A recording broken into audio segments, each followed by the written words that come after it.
മക്കളെ, ഇന്ന് നമ്മൾ പഠിക്കുന്നത് ക്രിസ്മസ് എക്സാമിൻ്റെ EVS മോഡൽ ക്വസ്റ്റ്യൻ പേപ്പറാണ്. LSSൻ്റെ ഒരുപാട് മോഡൽ ക്വസ്റ്റ്യൻ പേപ്പർ നൽകിയിട്ടുണ്ട് കേട്ടോ. മക്കൾ അതും കൂടി പോയി കാണുക, നന്നായിട്ട് പഠിക്കുക. പ്രവർത്തനം 1. ജില്ലാ കലോത്സവം കാണുന്നതിനായി മിന്നുവും കൂട്ടുകാരും വിവിധ വേദികളിലെത്തി. അവർ കണ്ട കലാരൂപങ്ങളുടെ വിവരങ്ങളാണ് താഴെ കൊടുത്തിരിക്കുന്നത്. അവ ഏതൊക്കെ കലാരൂപങ്ങളാണെന്ന് കണ്ടെത്തി എഴുതാമോ? 1.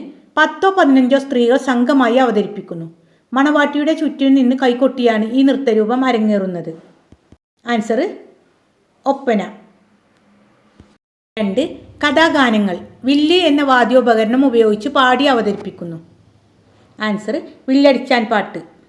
3. കലകളുടെ രാജാവ് എന്നറിയപ്പെടുന്ന കലാരൂപം. നൃത്തം, സംഗീതം, മുദ്ര, അഭിനയം എന്നിവയ്ക്ക് പ്രാധാന്യം. ആൻസർ കഥകളി. 4. മംഗലം കളിയെക്കുറിച്ചൊരു കുറിപ്പ് തയ്യാറാക്കുക. വിവാഹാഘോഷങ്ങളുമായി ബന്ധപ്പെട്ട കലാരൂപമാണ് മംഗലം കളി. കേരളത്തിൽ മാവിലൻ, മലവേട്ടവൻ തുടങ്ങിയ സമുദായങ്ങൾക്കിടയിലാണ് ഈ സംഗീത നൃത്ത കലാരൂപം പ്രചാരത്തിലുള്ളത്. തുടി എന്ന വാദ്യതാളത്തിൻ്റെ അകമ്പടിയോടെയാണ് മംഗലം കളിയുടെ പാട്ടും നൃത്തവും അരങ്ങേറുന്നത്. വിവാഹപ്പന്തലിലാണ് കലാരൂപം അവതരിപ്പിക്കുന്നത്. നൃത്തസംഘത്തിൽ 30ഓളം പേർ ഉണ്ടായിരിക്കും. മലയാളം, തുളു എന്നീ ഭാഷകളിലാണ് മംഗലം കളിപ്പാട്ടുകൾ നിലവിലുള്ളത്. 2024 സംസ്ഥാന കലോത്സവത്തിൽ ഉൾപ്പെടുത്തിയ ഗോത്ര കലാരൂപങ്ങളിൽ ഒന്നാണ്. ബി. തന്നിരിക്കുന്ന പ്രസ്താവനകൾ വായിച്ച് ശരിയായത് കണ്ടെത്തി എഴുതുക. 1. കേരളത്തിലെ സംഗീത ശാഖയ്ക്ക് മഹത്തായ സംഭാവനകൾ നൽകിയ വ്യക്തിയാണ് സ്വാതി തിരുനാൾ. 2. പ്രസിദ്ധ നാടൻ പാട്ട് രചയിതാവ് മോയിൻകുട്ടി വൈദ്യരാണ്. 1 മാത്രമാണ് ശരി, 2 തെറ്റാണ്. അപ്പോൾ A ആണ് ആൻസർ. മോയിൻകുട്ടി വൈദ്യർ നാടൻപാട്ടല്ല, മാപ്പിളപ്പാട്ട് രചയിതാക്കളിൽ പ്രധാനിയാണ്. പ്രവർത്തനം 2.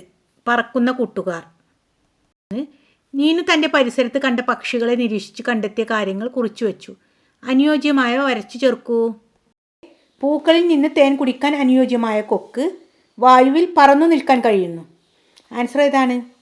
തേൻകുരുവി. 2. പറക്കാൻ കഴിയാത്ത പക്ഷി. ഏറ്റവും വലിയ പക്ഷി. ആൻസർ ഒട്ടകപ്പക്ഷി. സി. കാട്ടിലെ കർഷകൻ എന്നറിയപ്പെടുന്ന പക്ഷി. അടയിരിപ്പുകാലം തീരുന്നതുവരെ പെൺപക്ഷി കൂടുവിട്ട് പുറത്തു പോകില്ല. മലമുഴക്കി വേഴാമ്പൽ. ഡി. വളഞ്ഞു മൂർച്ചയേറിയ ചുണ്ടും വളഞ്ഞ നഖങ്ങളുമുള്ള ഇരപിടിയൻ. ആരാണ്? പരുന്ത്. രണ്ടാമത്തെ ക്വസ്റ്റ്യന് ദേശാടന പക്ഷികൾ എന്നാൽ എന്ത്? 2 ദേശാടന പക്ഷികളുടെ പേര് എഴുതാമോ?